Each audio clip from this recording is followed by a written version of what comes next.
Assalamualaikum warahmatullahi wabarakatuh. Bismillahirrahmanirrahim. Tabarakalladzi nazzalal furqana ala 'abdihi liyakuna lil 'alamin nadhira. Allahumma shalli wa sallim ala sayyidina Maulana Muhammadin wa ala alihi wa sahbihi asma'in nama ba'du. Yang sangat kula hormati keluarga besar Raden Asnawi sedanten mawon, mulai Gus Hafid bin Ni'am bin Zuhri bin Raden Asnawi sedanten keluarga santri. Niki kudanan nggih niati dudusan nonton mawon. Terus riyen wonten cerita udan niku rahmat. Jadi nak sampean melayu saking udan berarti melayu saking napa? Rahmat. Terus niki terus cara berpikir niku udan niku rahmat, terus termasuk tobat sing sah niku dawuh Imam Ghazali kon adus nganggo banyu udan sing ceblok langsung, mergo nak liwat kenteng kadang kentenge iku hasil sumbangan proposal. Terus mumpun sing langsung mawon, sing liwat plastik mumpun mboten mandi niku. Mboten mandi niku sing niku mak usama niku. Terus dulu di antara syarat tobat niku dawuh Imam Ghazali niku adus udan sing perawan, maksudnya sing asli ceblok saking pundi langit niku langsung sampean ombe. Nak tepak nggih tobat, nak mboten tepak nggih lara niku. Mergi asli. Terus kula matur nuwun sanget jenengan hormat teng Raden Asnawi. Beliau sekarang generasi keempat ya, wonten sing generasi ketiga. Nasab kula kepanggih Raden Asnawi teng Asnawi sepuh. Terus Mbah Raden Asnawi gadah bah namine Abdullah Husnen, terus Ibu Ayu Sofiah niku binti Asnawi sepuh. Kula buyut kula kandung damaran niku Hafsah binti Maksum bin Soleh bin Asnawi sepuh. Kenapa saya cerita zuriyah gitu? Terus satu peradaban, ini bahasa Indonesia mohon ya, kersane gaul. Satu peradaban itu yang bisa bangun itu zuriyah itu komunitas gen. Meskipun nanti komunitas gen itu bisa disadap atau dibajak oleh orang-orang yang tidak gen, jadi agak ilegal tapi itu sah. Karena sampean bisa misalnya kalah nasab sama saya, misalnya bilang nanti ketemu di Nabi Adam saja Gus gitu. Nanti pasti kita ketemu di siapa? Nabi Adam. Terus kedua, kekalahan nasab itu udah abadi, karena nanti setelah jenengan ditanya di kuburan bapak kamu siapa, itu disuruh jawab Nabi siapa? Ibrahim. Terus kekalahan nasab sampean nanti berakhir di kuburan, karena nanti dijawab siapa bapak kamu, disuruh jawab siapa? Nabi Ibrahim. Jadi yang punya bapak Karmen apa itu sudah selesai, sudah nggak dipakai lagi. Nanti pakai siapa? Nabi siapa? Ibrahim.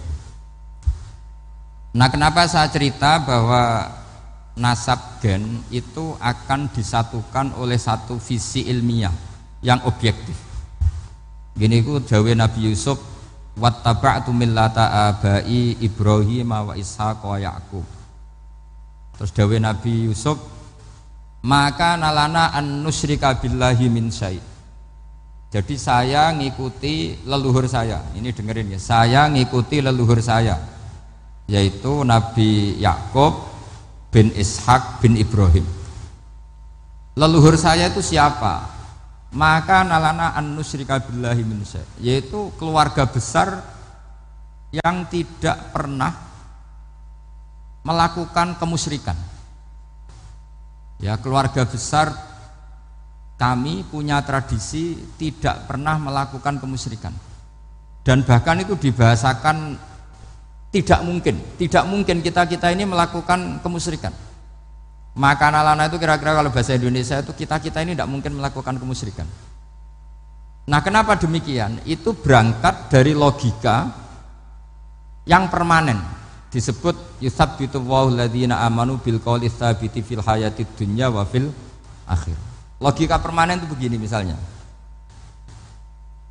kita ini kan hidup dari bapak dari ibu terus sampai Nabi Adam. Kemudian setelah Nabi Adam ini berakhir berakhir. Kemudian kita mau tidak mau berpikir Nabi Adam itu siapa?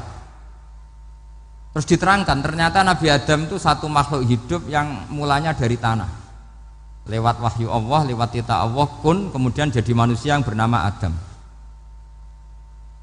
Sebelum Adam ada bumi, ada langit, ada cakrawala, macam-macam. Kemudian itu kita rumuskan lagi, asal usulnya adalah tidak ada, adamiyun makhdun. Akhirnya kita tahu bahwa alam raya ini diwujudkan setelah dari tidak ada. Nah tentu terus kita berpikir, dari tidak ada menjadi ada itu pasti penyebabnya adalah sesuatu yang ada. Nah yang ada itu disebut wajibil wujud.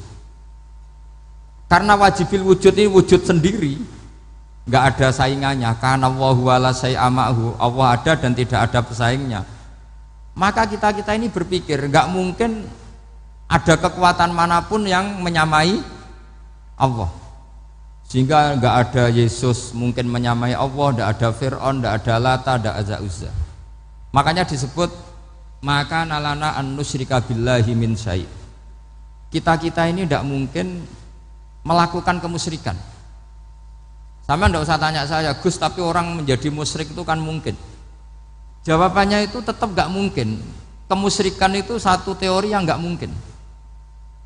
Tapi kalau orang musyrik itu mungkin. Memang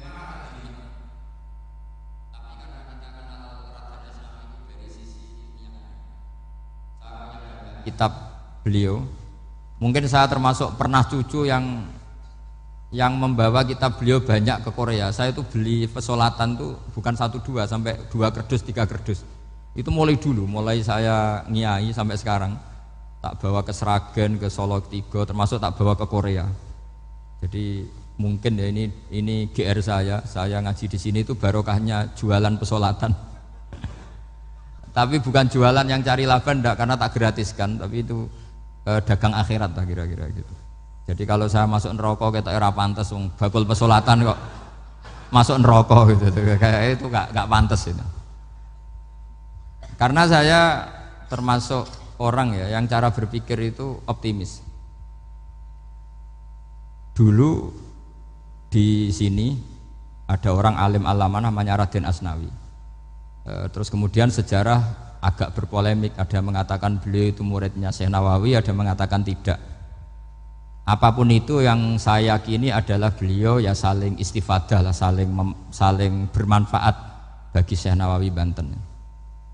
Saya punya catatan sejarah banyak tentang Raden Asnawi karena guru-guru kita itu akan ketemu di Syekh Nawawi Banten. Yaitu kita tahu misalnya saya ngaji Mbah Mun ngaji Mbah Zubair misalnya ngaji Syekh Fakih Mas Kumambang, ngaji Mbah Mahfud, terus ngaji Said Abi Bakar Sato, terus ngaji Sayyid Zaini Dahlan.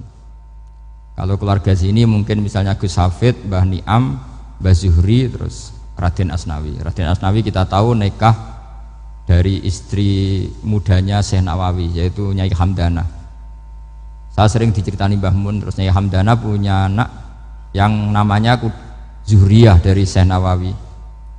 Kemudian setelah dinikahi Raden Asnawi punya anak namanya Zuhri, Minan, Niam, terus sampai ke Gus Hafid itu, Hafid bin Niam. Kenapa saya cerita ini? Karena kealiman itu adalah sesuatu yang dibanggakan Allah. Imam Amudi itu ulama ahli matematika. Jadi ada ulama itu ahli matematika. Dia nggak pernah ngajarkan pesolatan, zakat, sholat, tapi dia ngajar matematika.